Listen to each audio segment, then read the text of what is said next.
우리에게 찾아오신 진리의 영, 이와 같은 제목으로 말씀을 전하겠습니다. 여러분, 오늘은 성령 강림절이라고 하는 절기입니다. 이게 구약으로 치게 되면은 오순절입니다. 2000년 전 오순절 이날에 오전 9시, 그때 보혜사 성령께서 예루살렘 다락방에 임하시면서 성령 강림의 본물이 터지기 시작했고, 그때 성령 충만을 받은 제자들의 증거를 통해서 그날 3,000명이 회심을 하면서 교회가 출발했습니다. 자, 그러니까 오순절이라고 하는 절기, 이제 신약 시대에는 이제 성령 강림절이라고 하는데, 이 절기는 교회의 생일입니다. 12월 25일이 예수님의 생일이라면 이 성령 강림절, 오순절은 교회의 생일입니다. 사실 내년서부터는 우리가 좀 이 생일 케이크를 이렇게 좀 차려놓고 해피 버스데이 교회, 이렇게 사실 해야 되는 절기인 거예요. 그러니까 상당히 중요하고 의미 있는 절기입니다. 왜냐하면 하고 많은 타이밍 중에 하나님께서 이 오순절이라고 하는 타이밍에 성령을 부어주시고 그로 인해서 교회가 출발하게 하셨다는 거거든요. 바꿔 말하면 오순절이라고 하는 이 절기에 임하신 성령으로 말미암아 하나님께서 본격적으로 이 지구상의 인류들을 이제 구원하시고 건지시는 일을 시작하셨다라고 하는 것입니다. 그래서 이 오순절에 임하신 이 성령님의 존재 의미는 대단히 중요합니다. 그 성령께서 안 오셨다면은 교회도 없고 신앙생활도 없는 거예요. 그래서 그 세계적인 그 신학자 제임스 패커라고 하는 분이 계세요. 이분이 성령을 아는 지식, 이제 이런 책에서 이런 얘기를 했습니다. 아주 간략하게 성령이 없으면 신자도 없다. 자, 그러니까 우리가 오늘 이렇게 모여서 하나님께 예배를 드리고 또 하나님을 알고 예수 그리스도를 따르는 이와 같은 삶을 사는 것은 오로지 성령님 덕분입니다. 성령께서 이 땅에 우리에게 그리고 나에게 오셔서 나의 마음의 눈을 밝혀주시면서 그 전에는 몰랐던, 지금서부터 2000년 전에 그 중동 땅하고도 팔레스타인 갈보리 언덕 위에 세워진 세 개의 십자가 가운데 그 가운데 십자가에 달린 나사렛 그 청년의 죽음, 33살이었으니까 그 청년의 죽음이 나를 위한 구원자의 죽음, 나를 건지기 위한 구세주의 대속의 죽음이라고 하는 사실을 깨닫게 하시는 분이 성령님이에요. 그래서 그 예수님을 내가 구주로 영접하고 그 다음에 신앙생활을 하는 그 신앙의 여정도 성령께서 계속 붙들어 주시는 거죠. 그리고 이제 이 생을 마감하고 죽음 건너편 영혼의 영역에 들어가는 그 모든 과정에서도 성령께서 주도하십니다. 그러니까 모든 교회의 시작이 성령으로부터인 것이고, 그 교회에 몸담고 있는 모든 크리스찬들의 신앙의 시작서부터 진행과 영혼에 이르기까지의 그 모든 동력이 성령님께로부터 나오는 것이다.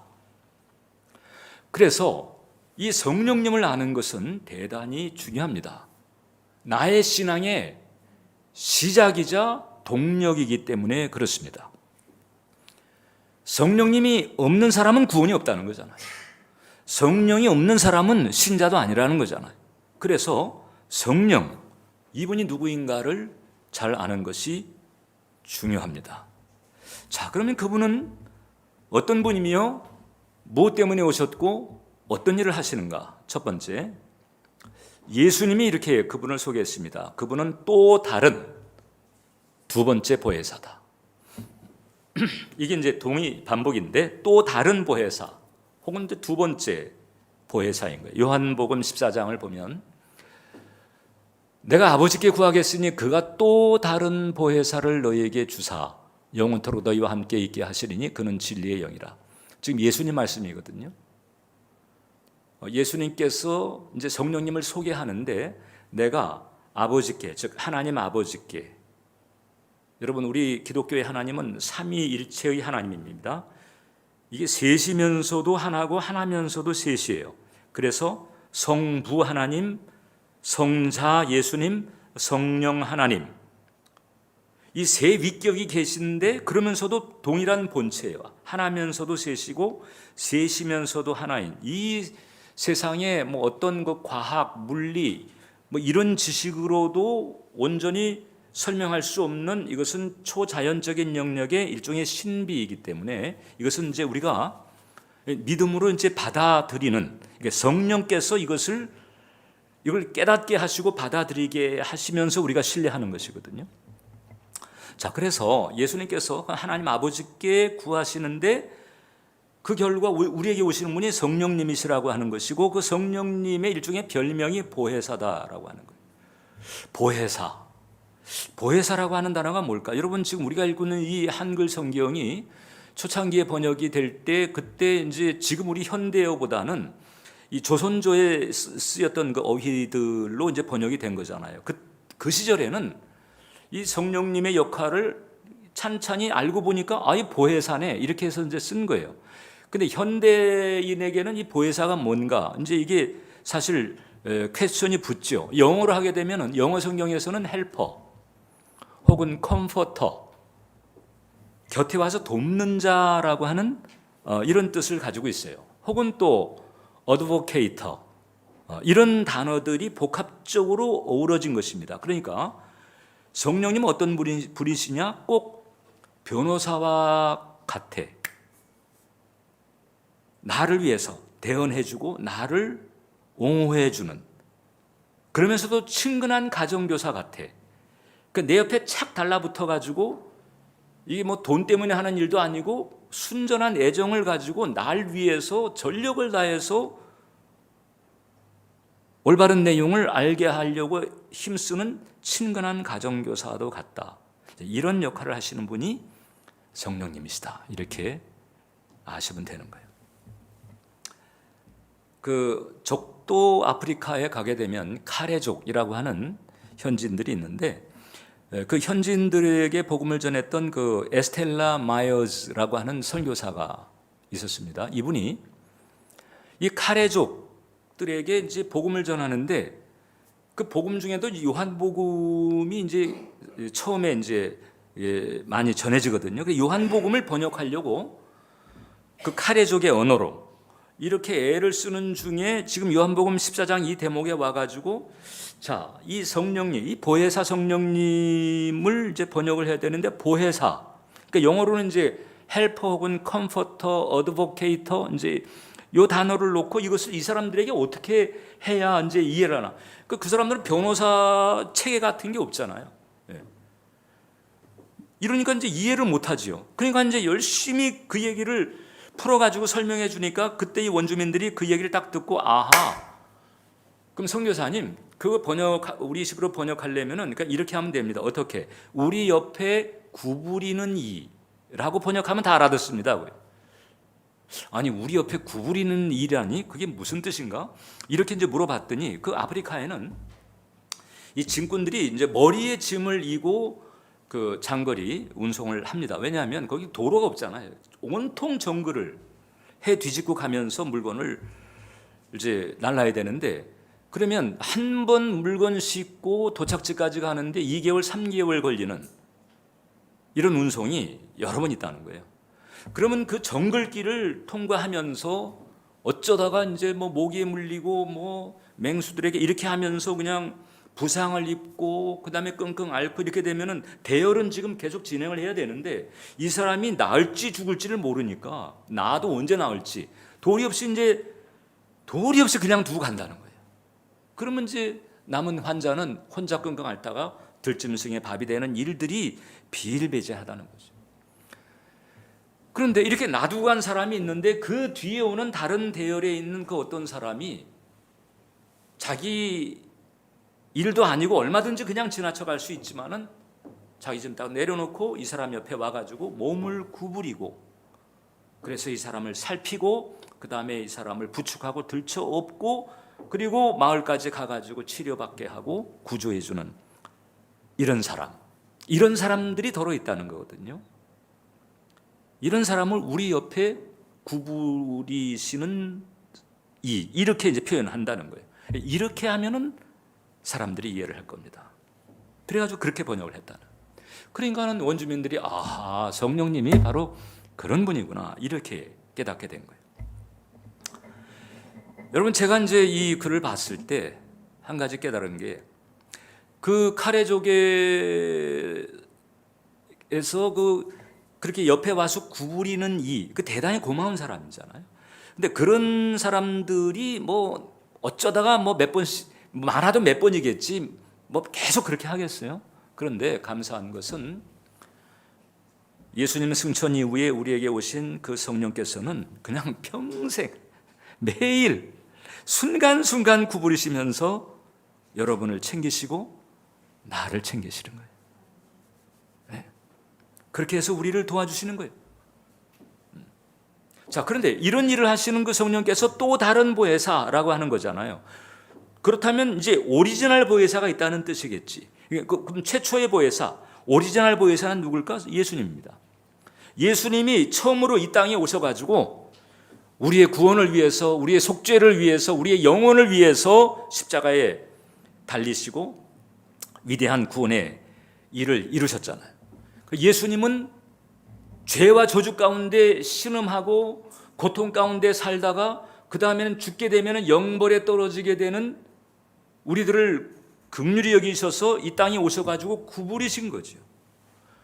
나를 위해서 구부리셔서 나를 챙겨주시는 거예요. 그래서 이제 진리를 알게 하고 올바른 길을 깨닫게 해서 때로는 가정교사처럼 가르쳐 주시고, 때로는 변호사처럼 대언하시며, 때로는 의사처럼 치료하시고, 이러면서 나의 영혼을 간수하시고 나의 삶을 간수하시고 나의 영혼까지 나를 챙겨주시는 이 일을 예수님께서 스타트를 거셨잖아요. 그리고 그 예수님께서 이제 다시 그 영혼의 세계로 돌아가신 뒤에 보내받으신 분이 성령님이신데, 그러니까 이 성령님은 또 다른 보혜사, 처음 보혜사 예수님처럼 그 예수님이 하신 일을 똑같이 하시는 분이 성령님이신 거예요. 그래서 예수님께서 성령을 나와 똑같은 일을 하는 존재, 근데 존재의 양태만 달라. 어떤 점에서? 예수님은 육신의 몸을 입고 이 땅에서 활동을 하셨잖아요. 그죠? 그런데 성령님은 영의 형태로 오시는 거예요. 존재의 양태가 완전히 차원이 달라요. 근데 이렇게 영의 형체로 오시는 그 성령님을 놓고 예수님은 뭐라고 그랬는가 하니, 이게 낫다 너희에게는. 내가 떠나가고 성령께서 영으로 오시는 것이 너희에게는 유익하다라고 하는 거예요. 왜 그럴까? 우리는 그냥 예수님이 계속 우리 곁에 계셨으면 하는 그런 마음이 있잖아요. 그런데 예수님은 내가 떠나가고 성령께서 오시는 것이 너희에겐 유익이다. 왜 그런 줄 아세요? 그것은 예수님께서는 이 땅에 계실 때 그 육신의 몸, 즉 실제 부활하신 다음에도, 물론 이제 부활의 몸이라고 하는 것이 육신의 몸과는 차원이 질적으로 완전히 다르긴 하지만은 여전히 시간 공간의 제약을 받는단 말이죠. 예수님께서 서울에 계시면 부산에 있는 사람이 예수님 못 만나요. 예수님께서 부산에 계시면 서울에 있는 사람이 예수님 만날 수가 없어요. 왜냐하면 이 육신이라고 하는 그 제약을 받고 있기 때문에. 그런데 성령님은 영의 형체로 오시기 때문에 이 시간 공간의 제약이 없습니다. 자, 그러니까 예수님과 똑같은 본성을 가지고 똑같은 일을 하시는 이 성령께서 영의 형체로 이 땅에 오셨다라고 하는 것은 시간 공간의 제약을 받지 않고 온 지구상에 하나님의 구원이 필요한 영혼들에게 동시다발적으로 하나님의 구원과 치유를 가져다 주는 존재 양식이기 때문에 이것이 우리에겐 유익하다라고 하는 거죠. 그래서 여러분, 영으로 오신 성령님의 그 존재 방식은 우리에게는 최상의 축복입니다. 사실 성령님에게는 좋을 게 없어요. 성령님은 그냥 해분에 그냥 계시는 게 좋아요. 그런데 그 영이신 성령께서 이 땅에 우리에게 찾아오셨다라고 하는 것은 우리를 위한 것인데, 영의 형체를 가지고 우리에게 오셨다라고 하는 것은 우리에게는 정말 최고의 축복이고 최상의 은총이다. 왜 그런 줄 아세요? 영이기 때문에 우리 속 깊은 데까지 들어올 수가 있어요. 가장 깊은 데까지 들어올 수가 있다. 여러분, 우리가 이제 이 선남선녀 간에 정말 사랑으로 짝지어진 부부, 천생연분이라고 그러잖아요. 근데 그 천생연분도 언젠가는 헤어져요. 그죠? 예. 그리고 천생연분이라 할지라도 이제 누구 한쪽이 아프다, 그냥 몸에 지끈지끈 통증이 와가지고 이렇게 아픈 상태에 있을 때 아무리 천생연분의 인고 같은 부부라 할지라도 그 아픔은 내 아픔이 아닌 거예요. 그러니까 아파해 줄 수는 있어, 마음으로. 그래서 아프냐? 나도 아파. 뭐 이렇게 해줄 수 있죠. 그러나 그 지끈지끈한 아픔을 그대로 겪는 건 아니에요. 그냥 그 아픔을 이렇게 품어주려고 노력하는 거예요. 그 얘기 뭔고 하니? 네, 그런 지극한 사랑이 있다 할지라도 엄연히 존재적으로는 별개다 이거죠. 그런데 우리 속에 성령께서 오실 때는 다르다. 영의 형체이기 때문에 가장 깊은 곳까지. 보통 이제 우리 사람이 영과 혼과 몸으로 구성되어 있잖아요. 몸이 영혼을 담고 있는데 그 혼의 영역보다도 더 깊은 곳이 영이거든요. 혼의 영역에서도 표면의식이 있고 무의식이 있는데 그 표면의식보다도 무의식이 가장 깊다고 보는 거잖아요. 그런데 그 무의식보다도 더 깊은 영역이 바로 영인 것이고, 성령께서 오실 때는 그 영에 계시면서 우리의 무의식과 표면의식을 같이 다뤄나가죠. 가장 깊은 곳에서 나와 함께 하시는 거예요. 육신의 한계를 넘어서서 마음으로, 영혼으로 깊이 하나가 되는 이 최상의 결합을 하는 그런 양식으로 우리에게 찾아오셨다. 목사님, 그러면 내게 오셨는데 내가 왜 그분을 왜 실감을 하지 못하지요? 실감을 하지 못하는 이유는 분명합니다. 여러분이 정말 참된 중생을 했다면 참된 중생을 한 그 시점서부터 성령께서는 여러분의 영에 찾아오셨어요. 그러니까 성령께서 여러분의 영에 찾아 들어가시는 사건을 우리가 구원받았다고 하기도 하고 중생했다고도 하는 거거든요. 그러니까 중생한 그 시점에 성령께서는 여러분의 영에 가서 내주하고 계세요. 그런데 내가 왜 실감을 못하냐? 이제 우리가 구원받기 이전에 그 잔뜩 쩔어 있었던 그 죄성, 세상성, 육성 이런 것이 워낙에 가득해가지고 내 영 깊은 곳에 계신 그분의 존재를 우리가 인식하지 못한, 워낙에 한눈을 팔고 있으니까. 그래서 내가 모르고 있는 거예요. 아니면은 중생하지 못했거나. 그러나 중생한 것이 틀림없다면은 여러분들 안에 성령께서 계신 거예요. 그리고 사실 그분은 여러분들이 정말 마음을 다해서 당신을 바라보고 의지하고 찾아주기를 기다리시고 있는 거죠. 그래서 여러분, 이 성령께서 내게 계신 것은 예수님이 내게 계신 것과 같다. 예수님의 판박이에요. 그래서 이걸 신학적으로 뭐라고 말하는 거 아니? 분리 없는 구별이라고 말합니다. 그래서 그 싱글레어 퍼거슨 교수가 그런 얘기를 했습니다. 예수님과 보혜사, 즉 성령님이죠. 예수님과 보혜사의 연합이 너무나 완전해서 보혜사가 오시는 것이 곧 예수님 자신이 성령의 능력으로 오시는 것이다. 그러므로 성령을 가지는 것은 곧 그리스도를 가지는 것이요, 그리스도를 가지는 것은 곧 성령을 가지는 것이다. 자, 이미 말씀드린 것처럼 우리 기독교의 하나님 체계는 삼위일체라고 그랬죠. 셋이면서도 하나고 하나면서도 셋이에요. 미스테리, 신비지요. 이것을 우리가 이제 믿음으로 받아들이는 건데 그래서 우리가 성령님을 찾는다고 해서 예수님이 질투하지 않습니다. 하나님 아버지만 찾는다고 해서 성령님이 소외감 느끼지 않습니다. 왜냐하면 하나예요. 그러니까 우리가 성령님을 찾으면 그게 예수님 찾는 것이. 성령님이 내 안에 계시면은 예수님이 내 안에 계신 것과 같다.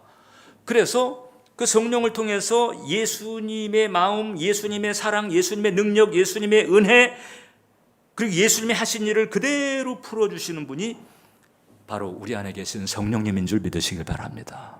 이제 그분에게 우리가 마음의 초점, 삶의 초점을 집중할 필요가 있는 거예요. 그리고 두 번째, 이 성령께서는 이제 우리 안에 계시면서 우리의 영 깊은 곳으로부터 이제 우리의 혼, 우리의 의식의 영역을 만지고 그 다음에 우리의 그 일상의 패턴을 만지시면서 우리를 거룩하게 변화시키십니다. 거룩하게 하시는 영이죠. Holy Spirit, Holy Spirit, Holy, 거룩하다는 거죠. 보통 이제 이 세상에서는요, 상식적, 일반 세상 상식으로 봤을 때는 거룩이라고 하는 것을 단지 이제 죄 안 짓고 깨끗하게 사는 것, 이렇게 생각을 합니다. 물론 거룩은 그것을 포함합니다, 여러분. 그것을 포함하지만은 그건 일부예요. 깨끗하게, 죄 없이 깨끗하게 사는 것, 이것은 일부입니다. 오히려 이제 이 거룩이라고 하는 것은 그보다 더 깊은 본질을 지니고 있는데, 그것이 바로 뭔고하니 구별이라고, 구별, set apart, 구별하다. 무엇과 구별되는 고하니 이 세상과 구별되는 거예요. 세상의 기준, 세상의 방식, 이 세상의 흐름, 이 세상 매트릭스라고도 하잖아요. 이 돈과 혹은 지위, 이게 최고라고 여기는 영원 혹은 영생, 하나님, 영의 세계, 이것에 대해서 무지한 이 세상의 이 체계와는 결이 다른, 이것과는 구별되는 그런 마음, 그런 길, 그런 상태, 이것이 바로 성경이 말하는 거룩. 이게 성경 원어로는 카도시라고 하는데 그 상태를 말하는 거죠. 그래서 이 상태에 이르게 되면 사람이 달라지는 거예요. 사람의 생각이 달라지고 말이 달라지고 라이프 스타일이 달라지는 거예요. 1908년에 여러분 만주에 선교 활동을 하러 갔던 그 스코틀랜드 그다음에 아일랜드 출신들의 선교사들이 있었습니다. 열심히 복음을 전했습니다. 근데 여러분 중국 사람들은요, 저도 이 중국 집회 여러 번 해봤지만 체면의식이 대단히 강합니다. 유교의 본산이잖아요. 유교의 본산. 그 중국에서 이제 유교를 받아들인 우리나라도 그 한창일 때 체면의 그 문화가 얼마나 강해요. 지금도 사실. 그러니까 그 본산인 중국 땅에 있는 사람들은요, 체면 문화가 엄청나요. 어느 정도인가 하니 부모가 돌아가셨는데도 울지를 않아. 왜냐하면 우는 것 자체를 수치로 여겨요. 그냥 입국 다물고 그냥 슬픔을 삼키지 울지 않을 정도예요. 그 정도로 체면 문화가 강한 그런 땅이었습니다. 그러니까 이제 거기에서 이제 복음을 전하려다 보니까 여러분, 이게 복음을 전하려면 복음의 전제가 뭐예요? 하나님을 모르고 있는 상태, 하나님을 떠난 상태에 있는 인간이 죄의 상태다. 이 죄라고 하는 전제가 나오는데, 아니 체면 문화에 익숙한 그네들에게 죄라고 하는 얘기를 하게 되면 질색을 하죠. 내가 왜 죄인이야? 무슨 얘기하고 있어? 나처럼 살아보라고 그래. 이렇게 나오는 거잖아요.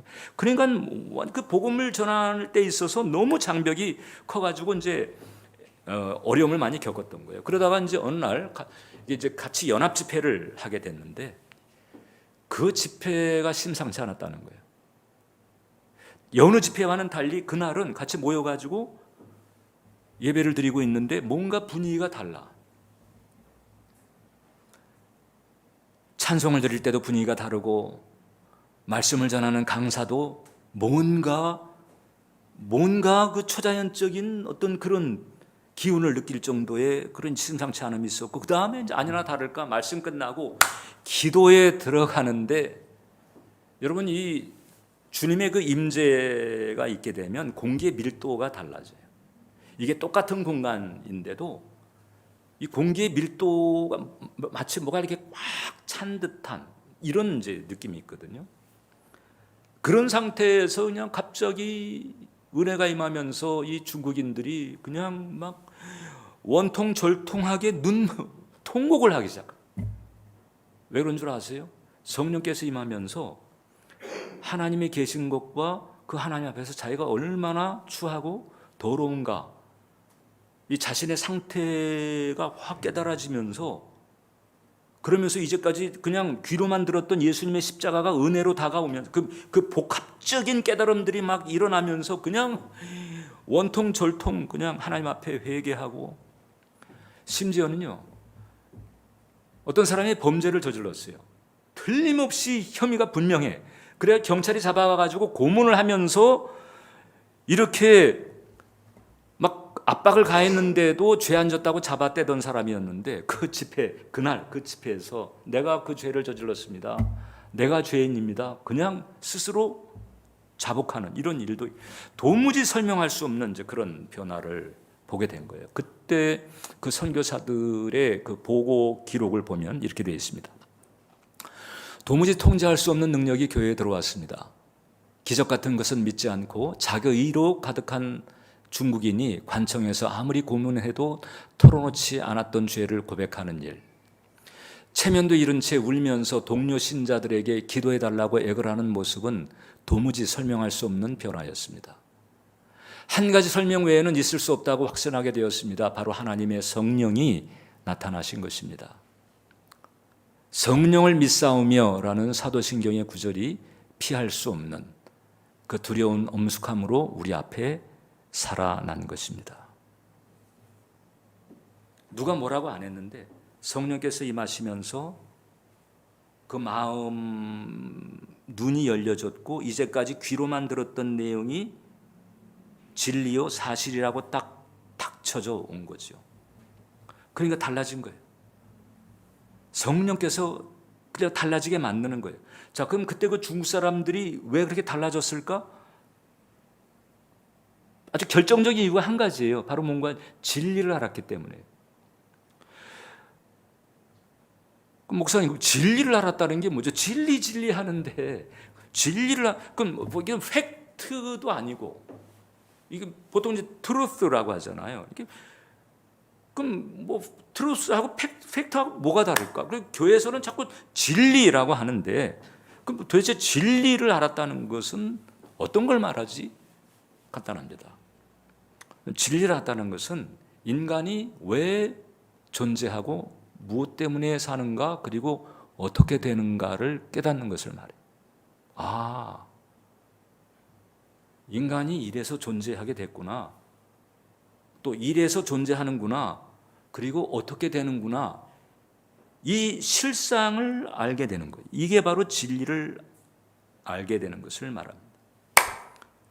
이걸 이제 또 다른 말로 표현해서 어디에서 와서 무엇 때문에 살며 어디로 가는가. 이것을 깨닫는 것. 이것을 올바로 깨닫는 거죠. 이 진리를 자처하는 종교들이 많이 있잖아요. 그런데 진리는 하나잖아요. 그렇죠? 진리가 여러 개 있을 수가 없잖아요. 진리는 하나인데 그러면 저마다 자기가 진리라고 외치는 이 수많은 이런 종교 현상 가운데서 정말 참 진리, 제대로 진리라고 할 수 있는 것이 이게 무엇인가? 이 이제 성경이 그 진리를 우리에게 가르쳐 주고 있는 것인데 인간이 왜 존재하고 즉 어디에서 와서 무엇 때문에 살며 어디로 가는가 이것을 딱 알게 되니까 그 다음에는 내가 어떻게 살아야 되는지가 나오는 거예요.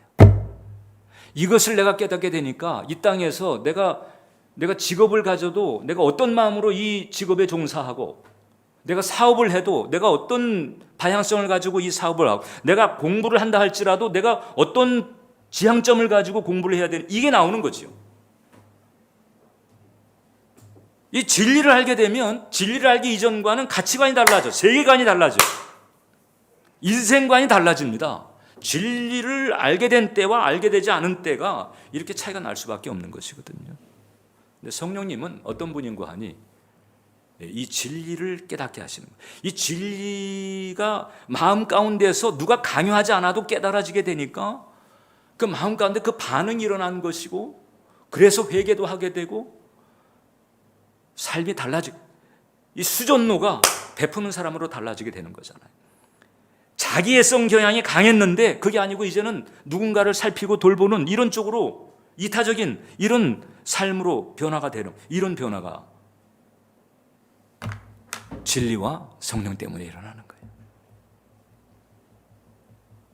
그래서 여러분 이 성령으로 말미암아 우리에게 일어나는 거룩은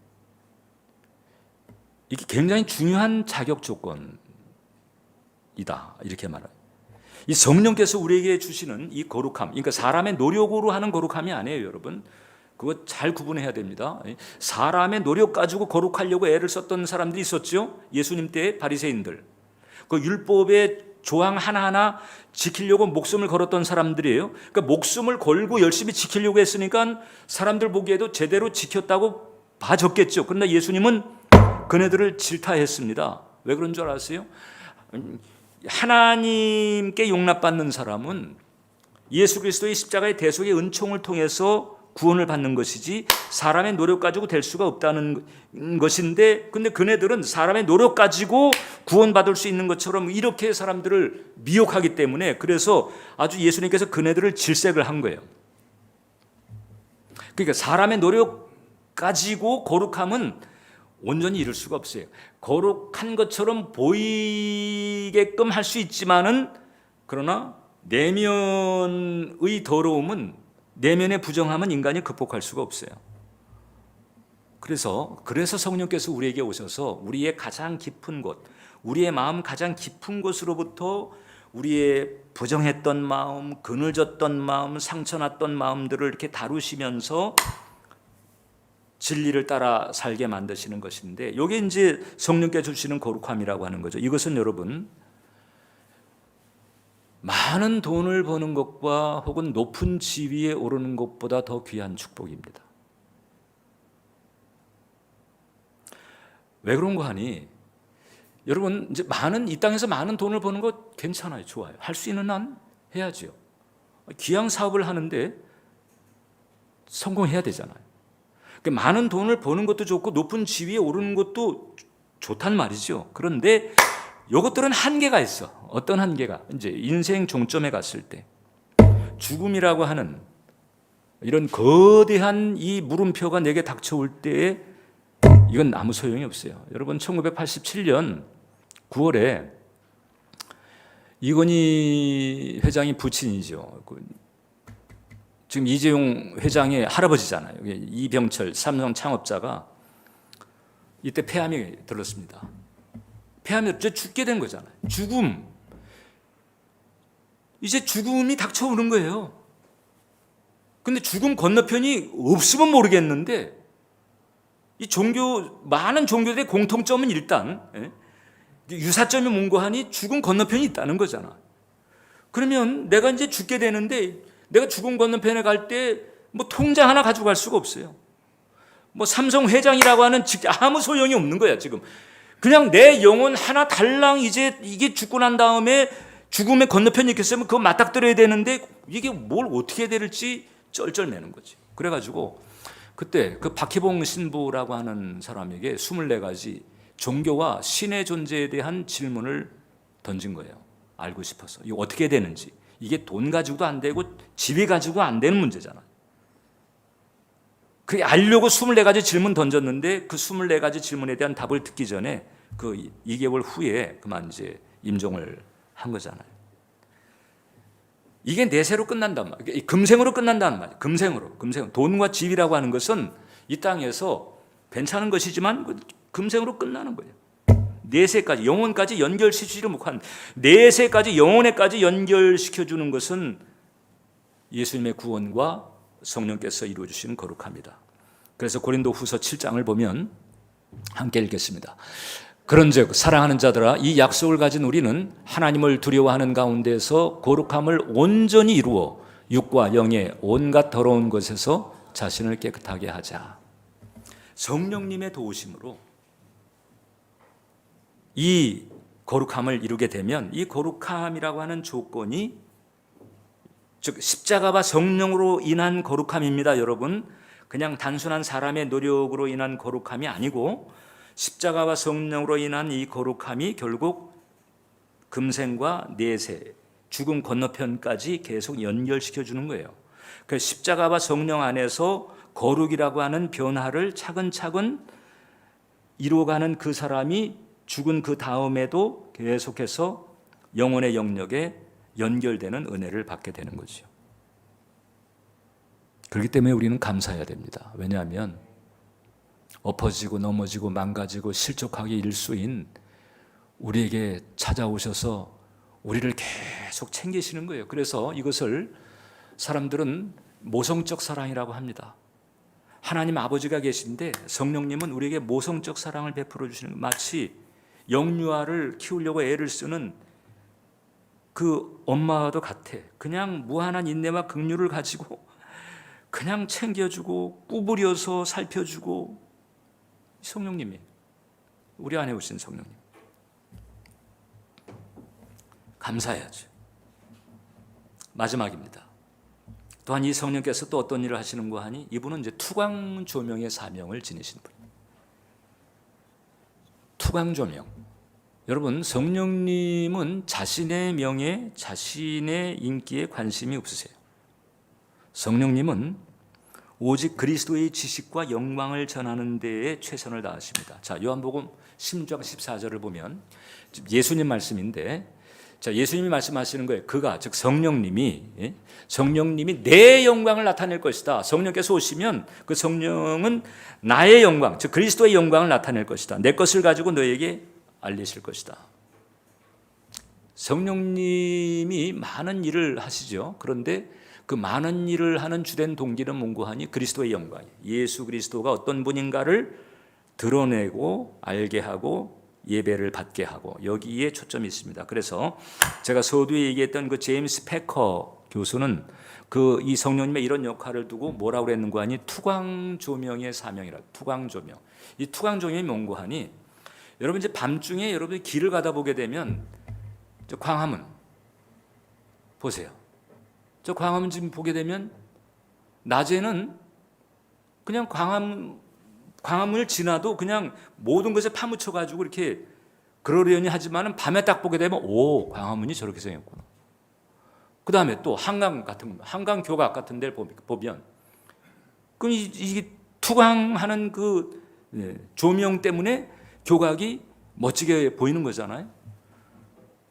저기 낮에는 파묻혔는데, 그냥 환경에 파묻혔는데 이 투광 조명이 딱 비춰지게 되니까 와, 멋지다. 이제 이런 얘기가 나옵니다. 성령께서 바로 하나님 아버지와 예수 그리스도를 이렇게 드러내는 거예요. 그래서 당신은 사실상 감추어지는 것과 같아. 이러면서 우리로 하여금 하나님 아버지의 사랑을 알게 하고 예수 그리스도의 은혜를 알게 하시면서 믿음의 길을 굳건히 갈 수 있도록 챙겨주시는 분, 이분이 바로 성령님이십니다.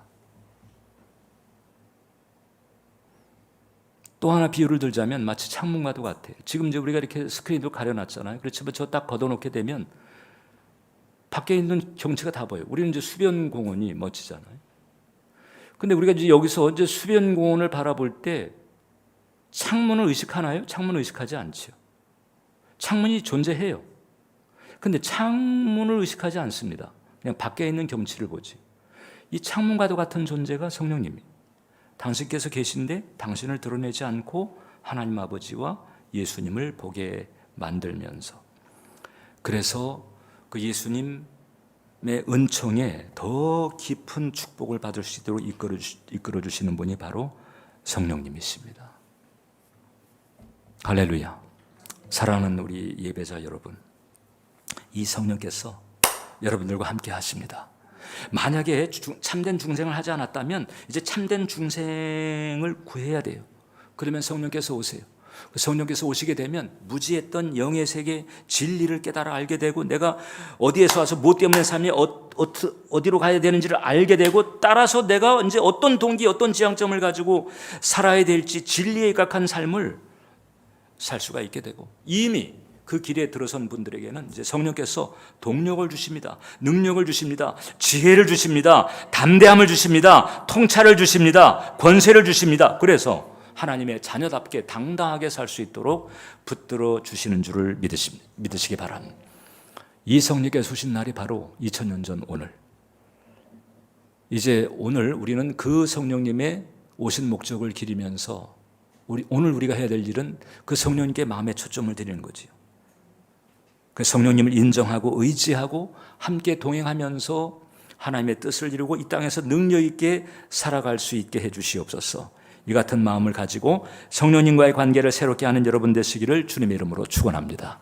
기도하겠습니다. 살아계신 주님, 오늘 이렇게 성령께서 오신 성령 강림절에 성령께서 왜 오셨는가, 진리가 무엇인가를 깨우쳐 알게 하시니 감사합니다. 자비로우신 하나님 아버지, 오늘 우리 예배자 한 영혼 한 영혼 붙들어 주셔서 성령의 은혜로 영혼을 감싸주시고 마음의 눈이 떠지게 하시고 밝아지게 하셔서 이제 성령 하나님의 도우심으로 아버지의 사랑을 깊이 알게 하시고 예수 그리스도의 은혜를 풍성히 누리게 하시며 이제 성령님과 동행하면서 능력 있게 탁월하게 주도적으로 하나님의 자녀답게 살 수 있도록 인도해 주시옵소서. 예수님의 이름으로 기도합니다. 아멘.